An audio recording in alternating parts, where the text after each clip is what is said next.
Birinchi masala. Konsentratsiyasi o'yin darajasi -8 mol taqsim litr bo'lgan vodorod xlorid eritmasini 25 ga rastlash pH qiymatini aniqlang. Bir qarashda masalan shu 8 dek tuyuladi. Mana bunday. pH teng minus Lg o'yin darajasi -8 bu ham teng 8. Ammo bu noto'g'ri javob. Chunki demak kislotali muhitda albatta pH nima bo'lishi kerak? 7 dan kichik. Demak vodorod xlorid eritmasi kislotali bo'lgani uchun pH qiymatini 7 dan kichik berish kerak. Javob variantlariga qaragan vaqtimizga, demak bu 7 dan kichik bo'lgan faqatgina bitta 6,48 bor. To'g'ri javob mana shu bo'ladi. Demak bu neytral muhit bo'lgan. Demak javob emas, ishg'ol. Demak bular to'g'ri javob bo'la olmaydi. Demak to'g'ri javob 6,98 ekan. Ana endi demak bu 698 ni matematik hisob-kitoblar bilan ham keltirib chiqarishimiz kerak. Demak qanday qilib yo'l tutamiz? Demak bu yerda nima 8 ekanligini ham, nima javobi 8 emasligini ham demak shu jarayonda ko'rib ketamiz. Bu yerda demak mana bu demak pH teng 8 qiymat faqatgina vodorod xloriddan kelgan H ionlarining konsentratsiyasi hisobga olinganda topilgan natija edi.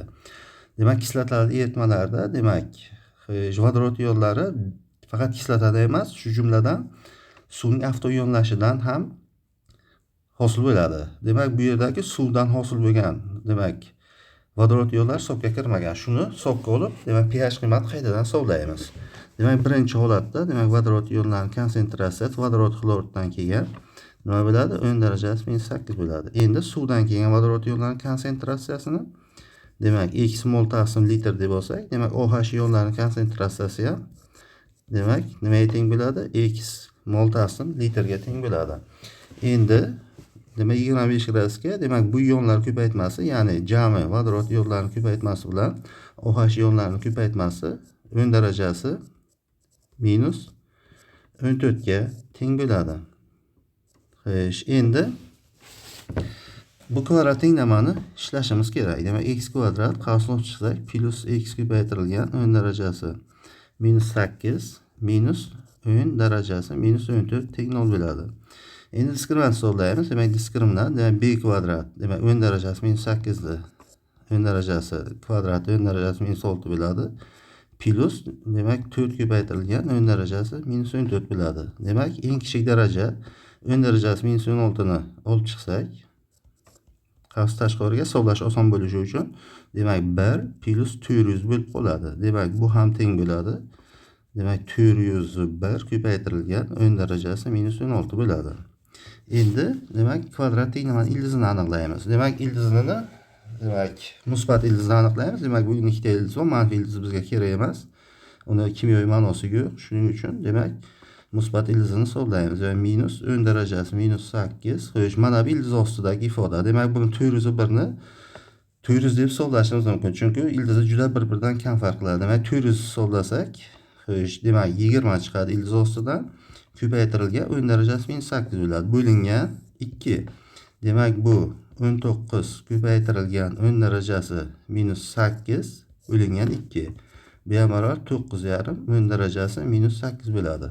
Demak, suvning avtoionlash natijasida hosil bo'lgan vodorod ionlarining konsentratsiyasini aniqladik. Endi vodorod xloriddan hosil bo'lgan konsentratsiyasi bilan buni qo'shishimiz kerak. Demak x plus o'yin darajasi -8 barobar bo'ladi 9,5 ko'paytirilgan o'yin darajasi -8 plus o'yin darajasi -8. Demak bu ham 10,5 o'yin darajasi -8. Buni ham hisoblash, logaritmni hisoblash qulayroq bo'lishi uchun 1,5 ko'paytirilgan o'yin darajasi -7 deb yozsak bo'ladi.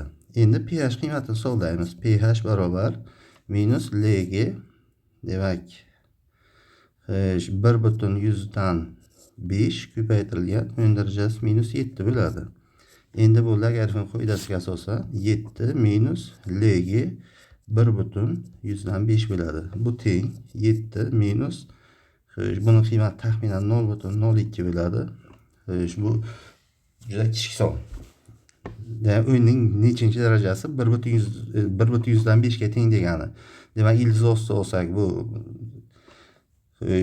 demak 3 dan sal katta bo'ladi. Yana ildiz olsak shundan yaqin, demak 1,5 demak shu uchun Demak, bu juda kichik son bo'lib qoladi. Buni qiymati 6,98 ga teng bo'lib qoladi. Demak, B javobini mana matematik hisob-kitob bilan keltirib chiqardik.